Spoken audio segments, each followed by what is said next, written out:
like to go to the book of Psalms, and one of my favorite Psalms. I need some help this morning remembering this lady's name. I can never get it straight, but there was a lady at the nursing home when I moved back to the island, and she'd memorized numbers of Psalms. Audrey, that's her, Audrey. Yeah. What was her second name? It started with A as well, did it not? Rusty. Yes. Anyway, so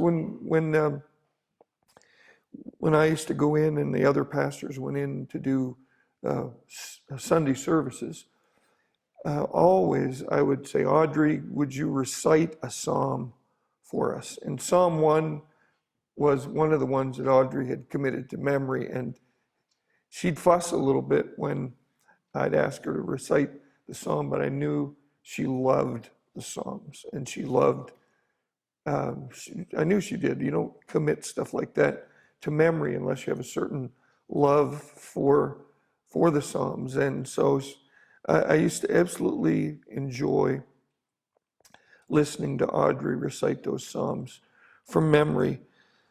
Psalm 1 is a special psalm. This is the first Sunday of Lent, and the only reason I bring that up is because I don't think it hurts us to remind ourselves of things that we can easily forget. One of those things is that the season of Lent, although we associate it more with high church stuff and liturgical kinds of things, I think it serves a wonderful purpose. And to me, the purpose is that Easter is such a significant point in the church calendar. I call it a fulcrum. It's like a fulcrum of our faith. And it's so important in my mind that it deserves more than just sort of drifting up to Easter weekend and then start paying attention to what it's all about. I think there's lots of value in beginning to think about that now. And of course, people observe Lent differently. Many people think about it in terms of stopping doing something that they wanted to stop anyway, and this gives them an opportunity, or giving up something that means something to them, sacrificing it at least temporarily as an offering to God. I don't know if you resonate with any of those kinds of ideas. For me, I tend to think of Lent more as a time when I can start doing something that I haven't been doing, that I know would be good for me to do. And so anyway, we're in that season and approaching Easter, which is later, sometime in April. And it is the 17th, right? And so one of the things that we did a few years ago, numbers of you were a part of it, is we did 40 days of prayer. We met here for a half an hour from 6:30 to 7 during the 40 days of Lent. It was a wonderful experience, but it was hard, wasn't it? You remember? Found it hard for a couple reasons. One is we could never just meet for half an hour. It always became more, and that was good.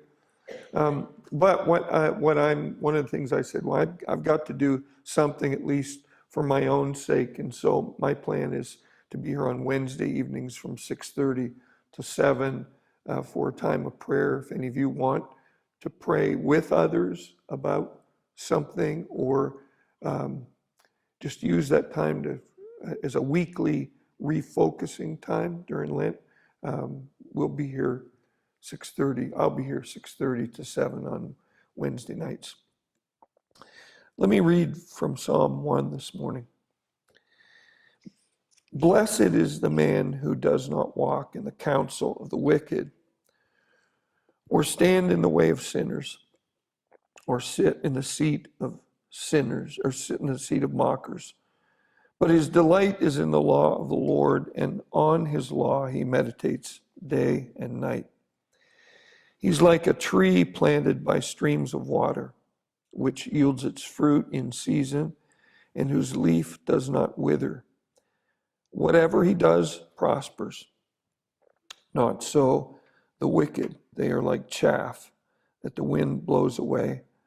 Therefore the wicked will not stand in the judgment, nor sinners in the assembly of the righteous, for the Lord watches over the way of the righteous, but the way of the wicked will perish. Psalm 1. This is one of my favorite Psalms. It's simple. Some I read the other day, some have said that Psalm 1 is a summary of what the whole Psalter entails. That one psalm that begins that book is sort of a summary of the whole book of Psalms. It's a very simple outline of what comprises the best experience that we can know of life related to the things that we can control. There's lots that we can't control. But this psalm is an outline of what comprises the best experience that we can know of life related to the things that we can control. We all know there are many variables, and that we live in a broken world where things don't work the way God would intended for them to work originally. Did you know that? We live in a broken, fallen world full of those variables, so that things do not work ultimately the way God intended for them to work. If that were so, there likely would be a lot more that we could control, but those variables, man, oh man, those variables, the things that we can't control, do they ever throw us for a loop? Gene didn't plan to be in the hospital on his birthday, on his 90th birthday, but he was. Chances are, for most every one of us who sit here this morning, you don't go too many days before you're reminded of the things that you can't control. Anybody been reminded of any of those this week? You've been reminded in this past week that despite how much you want to control, or how benevolent your desires to control, that you just can't do it. Take kids, for instance. One of the early things that most of us learn in parenting is that you can make them behave maybe the way you want them to behave, but you can't really control them. And you think it gets better as they get older. They get smarter, right? If you have adult children, and there comes a point where you go, like, I've got to just back away from this control thing. These are my kids, I love them, but despite the fact that I think I know what's best for their lives, I don't. And then like I remember several years ago saying, okay, I'm done offering my kids unsolicited advice. Anybody ever did you ever do that, Vera? I'm just done. I'm just going to shut up, right? Sheila, did she ever come to that point? Sometimes it's too prevalent to keep from saying something. You know what occurred to me is my youngest is a boy, and he'll turn 30 in June. And I still want to give them advice, but I realize that if I keep doing that, whether I mean to say it or not, I'm saying to my kids, you are not capable of figuring this out yourself. Come to me. Because I know how it ought to be done, right? Anyway, it's one of those many things we can't control. And we know that those are there and the variables are there. And we know that God would have life work differently for us. At least I think he would, than life does. So every time we choose our own path, this is for all of us here today. Every time we choose our own path or choose our own pleasure without ciphering what God would have in the process of that, we position ourselves in a place where we either increase the likelihood of experiencing life as God would have it for us, or we decrease that likelihood. And it's not issues of right or wrong. These are issues of aligning myself with God's will and God's purpose and God's pleasure for my life. I'm still of the opinion that if I can align myself most closely with the will of God, I increase the likelihood of life working better. I don't eliminate the variables. There's no guarantee, but I increase the likelihood.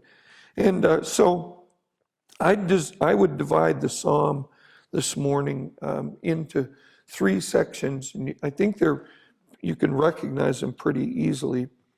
The opening verses talks about blessed is the man who does not walk in the counsel of the ungodly, and so forth. The first section deals with our positioning in the world relative to the will, the purpose, and the pleasure of God. And it's prefaced by the words, blessed is the man who. The second portion of the psalm deals with our passion for the ways of God. It starts with the verse that says, his delight is in the law of the Lord, and then likens that to a person who's passionate for the ways of God, like a tree that's planted by the waters. And then the third section begins with the verse that says, the wicked are not so, or the wicked are like chaff.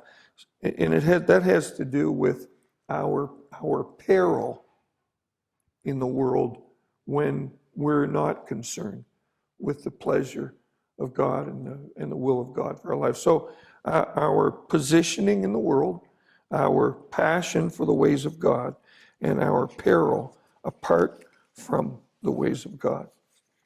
In a very real sense, every one of us, we position ourselves for a better or a worse experience of life, for success or for failure, for joy or for heartache.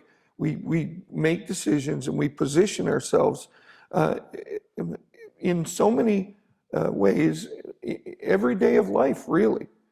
And we position ourselves relationally, we position ourselves vocationally, we position ourselves psychologically, and we position ourselves spiritually.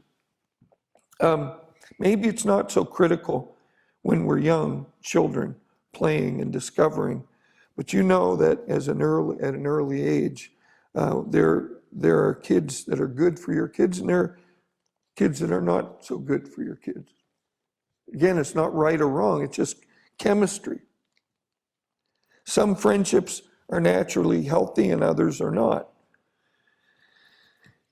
Is that not true? Not just for kids? Have you found that in life that it's we position ourselves relationally based upon discerning relationships? We can see it in our kids. You look at kids when they get together. Some kids play well together, some don't. It's not that one kid is bad and the other is good. It's just that they don't work together, and you can see it.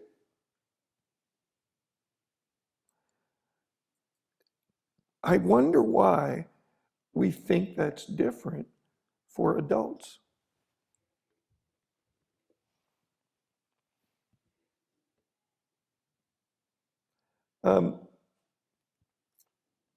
I do think that everyone needs to believe in someone that no one else believes in. That way, everybody has someone who believes in them. Everyone needs to believe in someone that no one else believes in. And everyone needs to invest.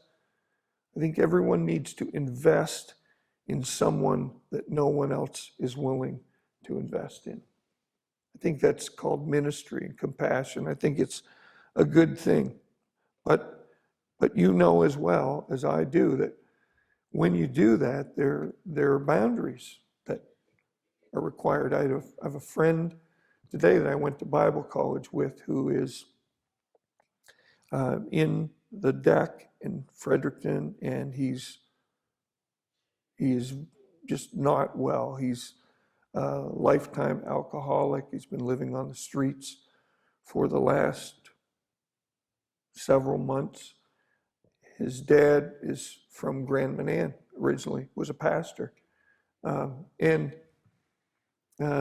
this guy's name is Glenn, and Glenn lived with my brother-in-law for how many years, honey? Glenn lived with them.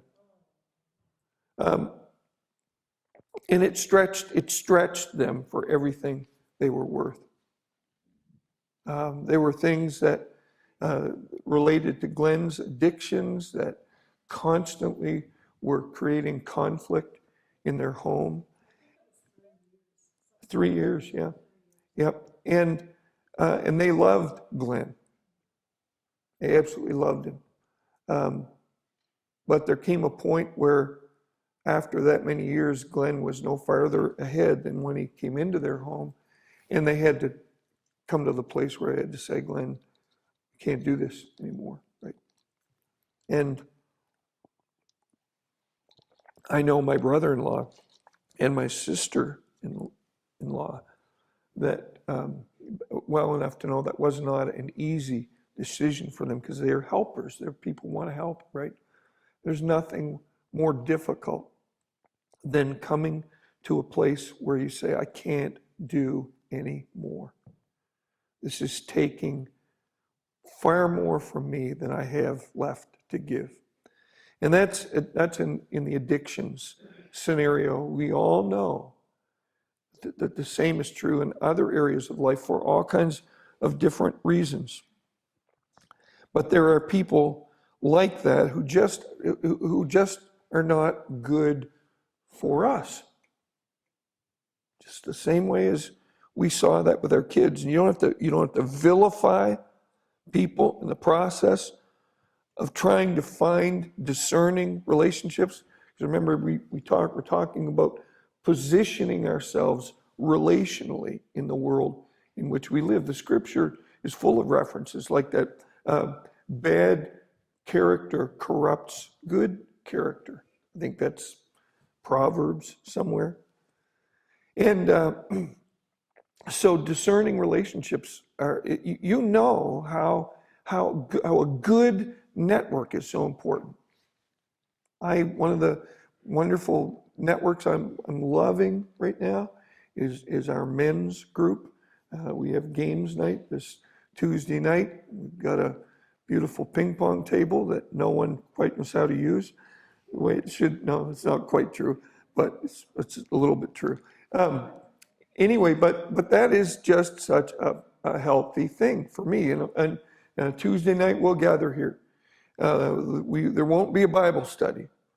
It'll just be us playing games, and that group of men is life-giving. And if you've never been there, and you're a man, of course, we love to invite you. And I know the ladies group is the same thing on Monday mornings. But you can't have too many good friends. And the trick is in learning ourselves, just like we see in our kids, who is good for us and who's not. Where is there good chemistry and where is there not? So we position ourselves relationally in life in ways that make us more likely to experience life, the life that God has for us. We position ourselves vocationally.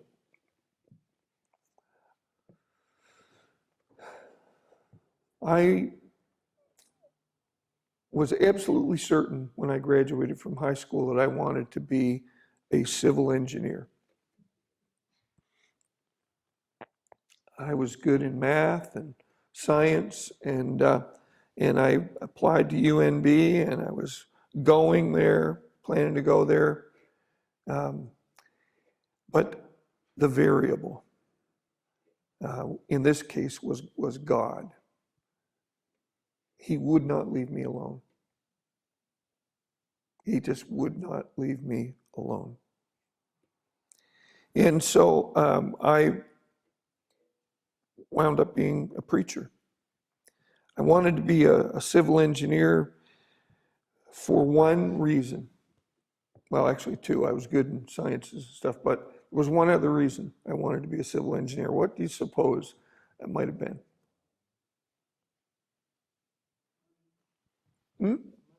Money. That's as complicated as it got, right? I wanted to be a civil engineer because I wanted money. I wanted to make money. I wanted a better experience of life financially than my parents had. And there's nothing wrong with that. There's so many choices we make. We feel like I've got to classify this stuff as wrong or right when it's just really a matter of what's better and best, right? What's the best decision to make? And it wasn't vocation that God was concerned with. I don't think vocation and calling are such different things. We're all called. It doesn't matter what we do vocationally. But I didn't realize that at the time, and there was an issue in my life.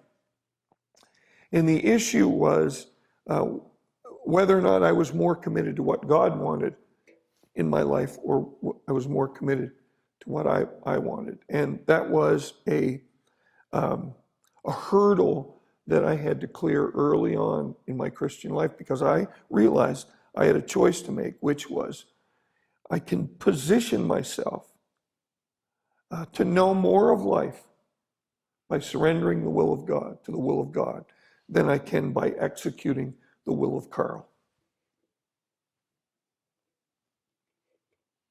And maybe you know yourself that sometimes the job that we think we want because of the money that it gives us becomes a nightmare.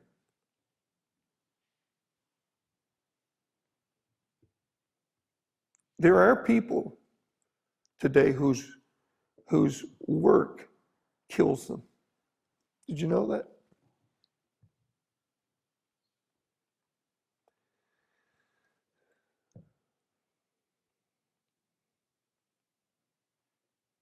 There are people who trade life for money on a regular basis.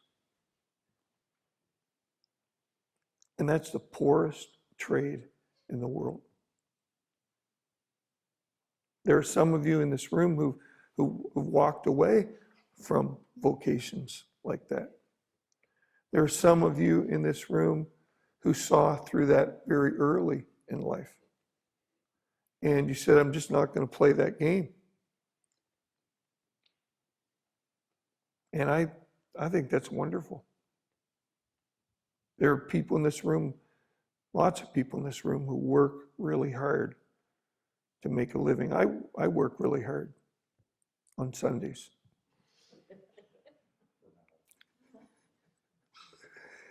That's what they say about preachers, Preachers work one day a week, and I say, yep, but I work really hard on Sundays. It's not true, but you know what? The ministry almost killed me. It almost killed me. Because I thought I was surrendering to God's will and turning my back on the things that I wanted. And then I remember going to Bible college, and I remember seeing, I remember as an ordinand, You know what that is, John, right? I think. Anyway, an ordinand is someone who's in the process of becoming ordained, which you were at a point. And did you ever go before the district board? Did you ever have to sit? Well, it's a good thing for the district board.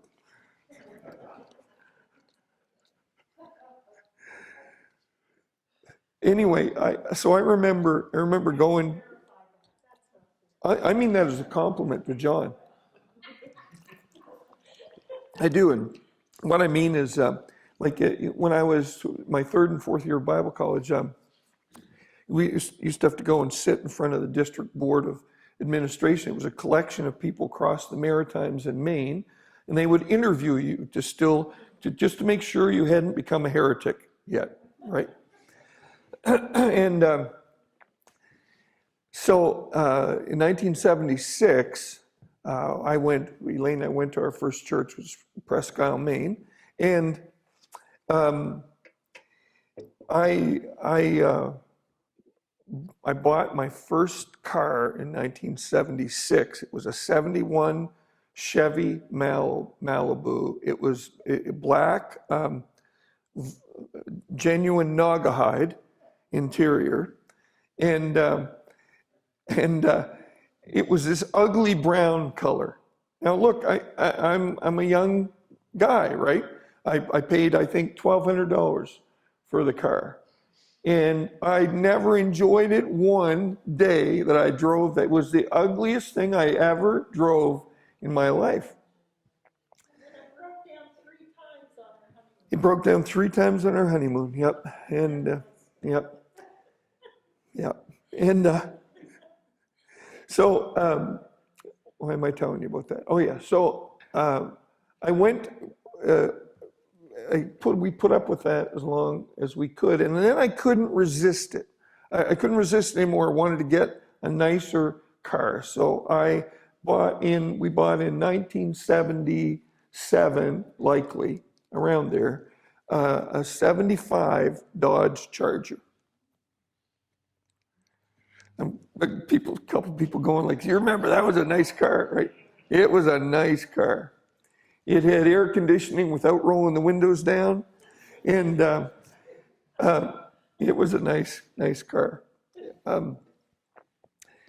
So I went to meet with the district board that year, and again, so you've got guys all over the Maritimes, and I'm sitting in front of them trying to field questions, and one of them raised the issue of my 75 Charger, as to whether or not I didn't think that was maybe a little bit of a too much of a car.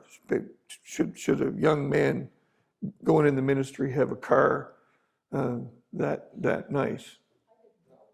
No, you didn't know that, no. And they were pretty sure I shouldn't have. But the funny thing was that there were preachers there who were driving Chrysler New Yorker Bromes. You remember those? I mean, nice, and the new smell never wore off before these guys. And I'm thinking, I mean, I know I'm young, and I know I'm not supposed to have everything right away, but you guys are driving that, and my new car is 3 years old. What's the problem, right? But what was going on in my life, I think, was I realized that any vocation, doesn't matter what the vocation is, you can position yourself closer or farther away from God's perfect pleasure in your life. And even within the ministry, I found there was a ladder to climb, financially, and all of that kind of stuff. I found a ladder, and I saw other guys climbing it, and I thought, well, it must be okay. It must be okay for the ministry to be a career to help you get the things that you want. And I bought into that for a lot of years. I made decisions in my life to go to larger churches. It was funny to me how God's will always was leading me to larger churches. It's funny about that. You know, and the largest church I served in almost killed me. I went in thinking I had a ministry and then waking up to the fact that I had a job. And there's nothing wrong with having a job. It's a good thing. But when the ministry starts to look more like a job, then that's not good. So even vocationally in our lives, we can make choices. Never mind what God's will is. We can make choices that can literally kill us vocationally. So we position ourselves vocationally. We position ourselves psychologically, the world in which we live. We have to figure out, how do I interpret life? How do I deal with the things in life that I don't like? How do I deal in life with the things I don't believe in? How do I deal with all that and stay healthy mentally?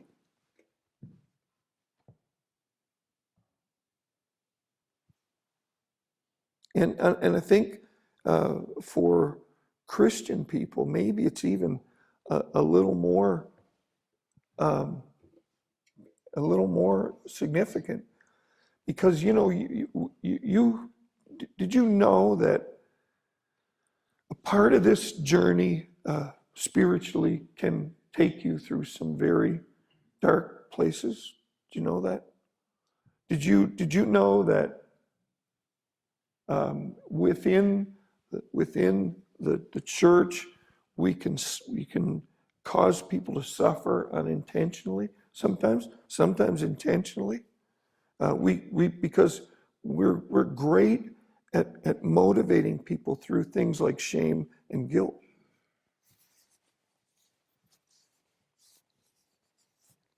I have a psychologist friend that I used to run with in Fredericton who said to me, he said, "Karl," he said, "so much of what I encounter in people that I counsel who have come up through at least certain churches is I encounter people who are largely motivated by guilt in their lives and shame." So if we don't have all the money in our bank account that we maybe would like to have as a church, it is so easy to try to motivate people to give by making them feel guilty or shamed. They don't.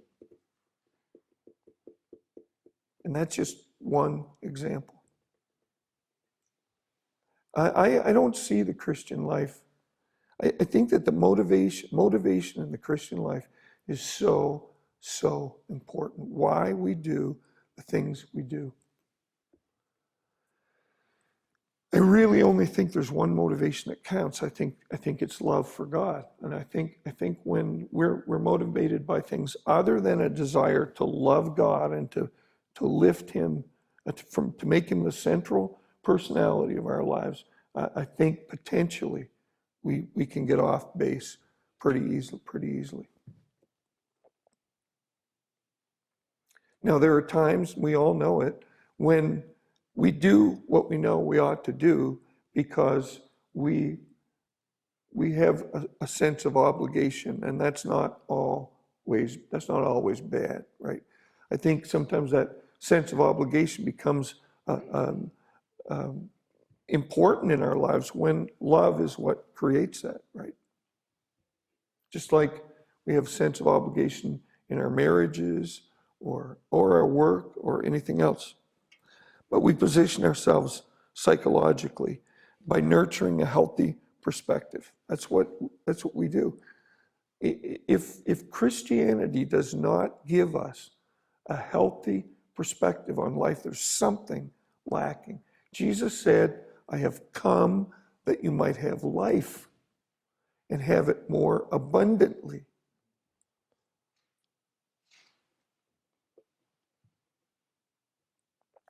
We position ourselves psychologically by taking care of ourselves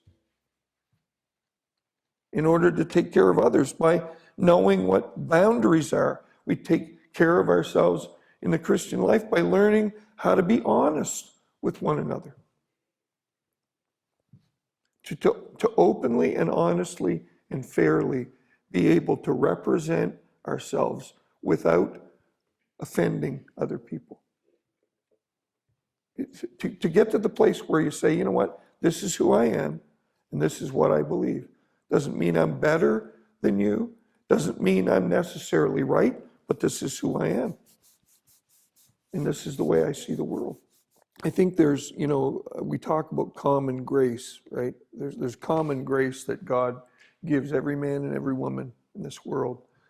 And I think that part of what that is every one of us have a capacity to hear and understand what God wants us to do, not in words so much, but in that idea of being aligned with what God wants. Because when you're aligned with what God wants in your life, John, there has to be a degree of peace that comes.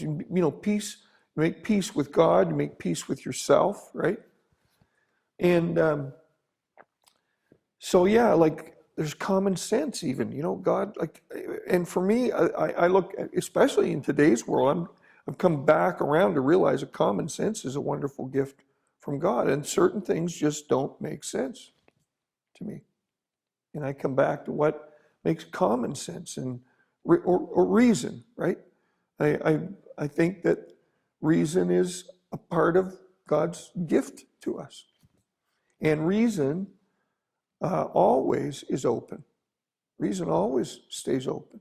Reason is not, I know I've said this before in church here, but I remember talking to Elaine's dad one day because it's part of my journey. I was sort of, thinking about the theological package that I was given, which happens to every one of us when we come into church. The people that we worship with represent a theological package, and to a degree, those people tell us what we believe, and a lot of it we never question until things go wrong. But we were talking, and her dad was one of the real impacting figures in my own life, and a teacher in Bible college. And one of the things I loved about Bill was that he had an open mind. And I asked him, I said, Bill, is theology dynamic or is it static? So this theology that I learned in Bible college, is that it? Is that it?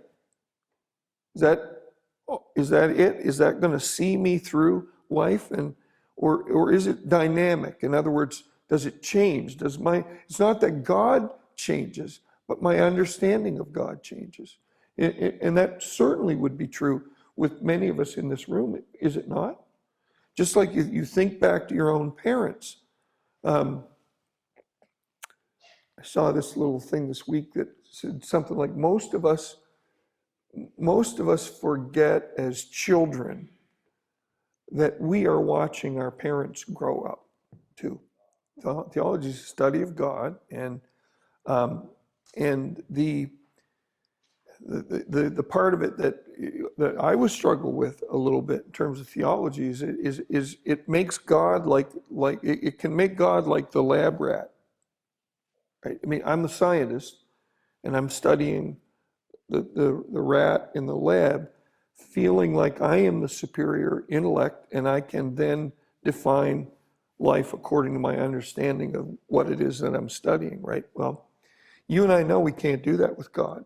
God, to me, the process of living the Christian life has been understanding to a greater and greater degree things that I only understood partially when I first came to know him. I didn't really know much about grace when I first came to know God. It was a word that I used. I had limited understanding of what grace means, but to me, grace means there's nothing you can do to make God love you more. There's nothing you can do to make God love you less. And on your best day, you need grace as much as you do on your worst day. The most saintly of saints is no less in need of the grace of God than the most sinful of sinners. To put it back in the context of being a parent, right? And giving your kids advice and trying to control the way they live and all that kind of stuff. It's not long before we discover we can't do that. But then there's this other awareness that comes to us, which is my job is to love my kids, whether they live life the way I think they should or not. That's my job. And if I will not love my kids, no one else will love them like I can love them. And if there is anything that will change them, it will be being loved without condition. It'll be my son and my daughters knowing that I love them and that is never going to change, no matter what they will be he'll be my son, they'll be my daughters, and I love them. May not always like everything, but I don't even need, it doesn't matter. They don't like everything in my life either, right? Anyway, I think that what it is, I think what the gospel is it's an invitation to a journey. I think the journey lasts a lifetime. I think the journey is punctuated by an ongoing conversation that takes place. And if we want that to be effective, that conversation has to be open-ended. It has to be honest. We don't pray to God the way we think He wants us to pray. That's why the book of Psalms is so beautiful. The Psalms has prayers in it that some of you would never pray. I read, there's one prayer, I don't remember exactly where it is, I can't give you the reference, but it was a prayer of revenge. God, wipe my enemies out, and wipe my enemies' children out, and while you're at it, wipe their kids out too. Wipe the whole bunch of them out. Who prays prayers like that? I've never prayed a prayer like that. I've wanted to, but no. But anyway, that just honest. We were talking this morning about worship. We were talking about John struggling sometimes to know, in it, because there's so much worship, beautiful worship music out there. But like every other thing, even worship can become a business, right, in itself. And I know John well enough to know that he couldn't live with just saying, well, I'm going to sing this song on Sunday morning because I like the chord progression in that song. And it has to say something, mean something. So anyway, we position ourselves psychologically and spiritually. There's a part of us that is more than flesh and blood. Whether a person accepts the Christian idea or not, you talk about trying to find common ground. There are people, at least in the world, who are willing to say, you know what, I believe there's more to life than what I can see with my eyes and hear with my ears and touch with my hands. There's more to life than that. And we position ourselves spiritually. Again, like the spiritual life is something that can be choked out by the vocation that we choose. It can be choked out by the friends that we choose, but there is more to life. We know that than what can be seen with our eyes. And heard with ears, a soul is the eternal being. It is the truest self that we really don't even know ourselves. And the soul bears the likeness of God and requires connection to God if it's to be of any consequence in life. The soul sees and hears differently. It's tuned to the divine, and it's in every one of us. It's what God breathes into us. And as we care for or neglect our souls, our experience of life is either full or it's stymied. So I'm going to stop there this morning. I want to keep going on this psalm for a couple or 3 weeks. And next week, I want to talk a little bit more about where we walk, where we stand, and where we sit. Where we walk, counsel the ungodly. Where we stand, the way of sinners. Where we sit, the seat of scoffers. So we'll keep looking at Psalm 1 for a few weeks, maybe 2 or 3 weeks. Anyway, Psalm 1. Psalm 1, blessed is the man. I have a hunger in my life, and it's like any other appetite. Sometimes it's more keen than others. And in this season of Lent, I find that hunger, that appetite actually to be really, really keen right now. I want to know everything that there is to know of God at a functional level. I want to understand it. I enjoy that part of it. We were talking to Karl actually, and last night, Matt and Kate, and we were talking about this part of our faith, that which we understand. And Karl said, "Yeah, but you know what? There's a heart there that needs to be cared for, needs to be nurtured, it needs to engage with the things of God." And I find for me at this point in my life, this season, that my heart is hungry.